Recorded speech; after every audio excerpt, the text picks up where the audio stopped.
All Pakistan oil tankers contractors association ने आज से मुल्क भर में तेल की तरसील बंद करने का ऐलान कर दिया। एसोसिएशन का कहना है इनकम टैक्स रेट 3% से 2% किया जाए। तफसीलात जान लेते हैं बोल न्यूज़ के नुमाइंदे कफील अहमद से। कफील, आगाह कीजिएगा।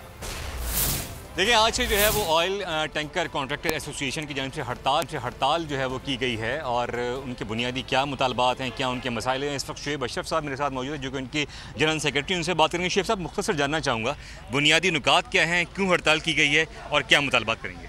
सबसे पहला जो हमारा मुतालबा है गवर्नमेंट के साथ वो तो हमारा इनकम टैक्स के मुतालिक है। जो इनकम टैक्स रेट है हमारे ऊपर वो बहुत ज़्यादा है। बिज़नेस ओवरऑल वैसे सिनेरियो आपको पता है कि पूरी दुनिया में इस्लाम पे है और उसके ऊपर टैक्सेशन इतनी ज़्यादा है कि कुछ बचत उसमें है नहीं। एक तो सबसे बड़ा ये वाला इशू है और उसके बाद हमारा वाइट ऑयल पाइपलाइन अभी 1 महीने के अंदर या 2 महीने के अंदर कमेंसमेंट हो रही है। उसके लिए हमें अपनी गाड़ियों के लिए शेयर चाहिए। इन्होंने हमारे से 2 साल पहले इन्वेस्टमेंट कराई है अच्छी खासी।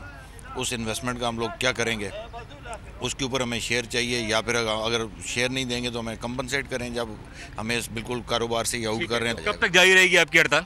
अभी तक गवर्नमेंट ने कोई रब्ता ही नहीं किया है। अगर गवर्नमेंट रब्ता करेगी, मीटिंग के लिए बुलाएगी तो फिर देखेंगे उसके ऊपर क्या है। उसका तक गवर्नमेंट को चाहिए था हमें इस नैज पे पहुंचने से पहले ही अगर रब्ता कर लेते तो ये वाला काम होता ही नहीं। ठीक है जी, ये शुएब अशरफ साहब मेरे साथ मौजूद थे जिनका कहना है कि बहुत शुक्रिया आपका।